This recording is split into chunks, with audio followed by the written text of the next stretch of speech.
Welcome to Pin and Reel, where we discuss comic books, movies, books, and more. I'm your host, Uncle Joel. Let's get into it.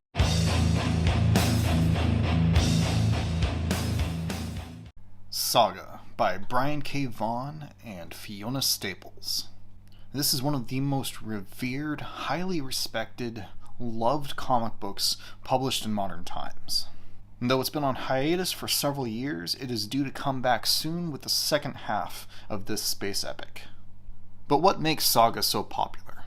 Why does this story get so much attention? And, more to the point, does it live up to the hype? Well, let me just say that there is a reason that the local comic book store that I attended for several years before its closure had an unofficial slogan of, "Have you read Saga?" So Brian K. Vaughan was known fairly well before he ever published Saga, but arguably Saga is his most well-known story to date. He had some DC work, including a run on Swamp Thing, as well as fairly successful creator-owned books such as Ex Machina and Y the Last Man. But what is perhaps lesser known and lesser publicized is the years that he spent on the writer team for the TV show Lost. And I feel like that is where he learned some of the key lessons that he applied to Saga. Now, J.J. Abrams, one of the creators of Lost, is well known for his mystery box style of writing, where he likes to take all of these different mysterious properties and put them forward without many answers, which are really intended to draw your interest, make you question things, and hopefully hook you in to keep you coming back for more. But at the same time, one of the main things that made Lost so interesting was the diverse cast of characters. And so the winning combination for Lost was this diverse cast of complicated characters that helped you connect with it on a personal level and kept you really invested in the drama of the situation, combined with a plethora of mysteries in the sense that anything could happen at any moment. It kept you interested, it kept you invested, it kept you coming back for more, while at the same time caring what happened to the characters. And I think it's this combination that Brian K. Vaughan brought over to Saga. You see, Saga's greatest strength is its strong core cast of characters that feel very complex and very realistic, with distinct personalities from the very first page. And he takes this very compelling cast and throws them into a universe where anything goes. And he doesn't tie himself down to any one genre or any one type of story. Saga is adventure, it's romance, it's action, it's drama. It's science fiction, fantasy, a deeply personal, epic space opera. And Brian K. Vaughan excels at taking all of these disparate parts and really analyzing what makes those types of stories great, picking out just that, and weaving it together with all of these other strong elements. But what's equally important is, as much as it is very carefully crafted, it's also very loosely defined. So you get all of these disparate elements that don't seem like they would naturally fit together. You have laser guns and energy swords, spaceships, magic, epic interplanetary wars, political intrigue, and deeply personal family drama. And Brian K. Vaughan takes all of these different things that seem like they would not necessarily fit well together, and he draws just enough out of them and fits them into his story in such a way that it feels natural, but doesn't focus too deeply on it. He isn't giving strong definition to what this magic is and how it works, but he gives just enough to give a sense that there is depth there. Which goes into a writing technique that is very important, especially for science fiction and fantasy. And that is the sense that what you don't say and what you don't show is just as important as what you do. So for instance, let's say you've got an action story. You say the main character went into the kitchen and took what he found under the kitchen sink and he made a bomb out of it. Now, with the basic understanding that there are a lot of different chemicals that could have dangerous effects when interacting with one another, there is a general sense that, that might theoretically be possible. And so if all you're told is he made a bomb out of the stuff found under the sink, that might be believable. But if instead you say that he took bleach and dish soap and rat poison and combined that all together and made a bomb, I think most people would say, well, no, that's not likely to cause an explosion. So deliberately leaving a lot of it vague actually makes it more believable than if you went into a lot of depth. And Brian K. Vaughan employs that method of storytelling to great effect here.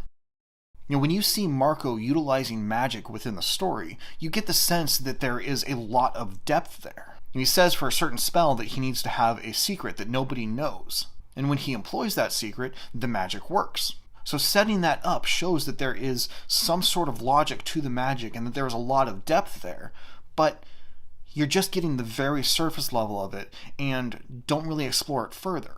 So you get the illusion of depth, but you're only presented with a very tiny bit. And if pulled off correctly, this is incredibly effective. And I feel that Brian K. Vaughan definitely does so effectively here. But the thing is, he does that with so much of the story. With building the nature of the war, with establishing how the magic works, with the introduction of the spaceships and Lion Cat and the political hierarchy and all kinds of aspects of the world. You get a sense that there is this vast, rich, vibrant universe out there, but we're only getting our limited interaction with it because we're just focused on these small characters in this specific situation. And honestly, the best comparison I can make for Saga is the way Star Wars felt early on.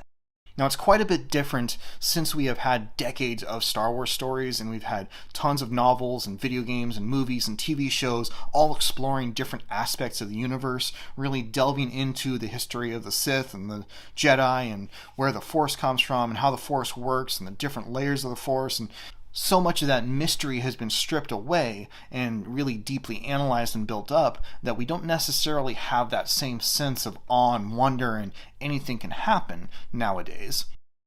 But at least in the early years of Star Wars, we had this grand epic space opera dealing with empires and farm boys and a combination of sci-fi and fantasy and tons of strange creatures coming left and right and just introducing us to this grand universe where it feels like anything is possible. And I feel like Saga follows in that same vein. Whereas Star Wars introduced a ton of different species and just made them feel like they naturally fit together and had all of the characters act like it was very normal. Whether it be droids or Jawas or Wookiees or the vast cast within the cantina. Right from the beginning of the first movie, there was the sense that anything was possible, and it was very natural.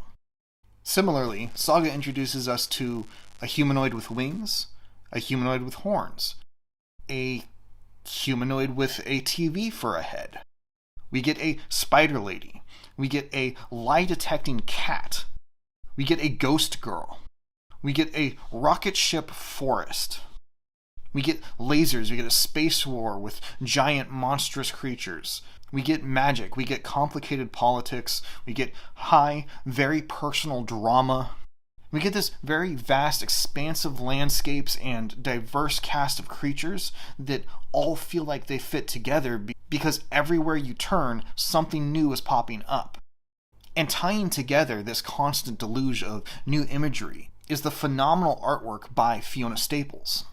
The design work that she exhibits here is simply breathtaking. Not only by the sheer diversity of it, but by the fact that she makes it all fit together and work within the same world. You see any of these creatures in these strange worlds, and somehow, despite just the sheer variety of it all fits together. It works, and it feels like it's one cohesive world.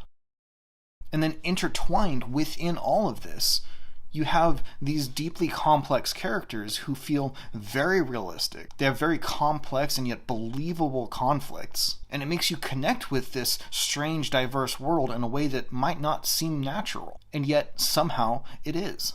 And yet, throughout the story, they constantly throw out new twists and new concepts, but they also make all of it feel very natural. In general, these twists aren't coming out of left field. And all of this combined makes for a story that really makes you want to come back for more, which is absolutely key for episodic content such as a monthly comic book. And as such, Saga very much sets itself up as the work that Brian K. Vaughan is constantly going to be compared to.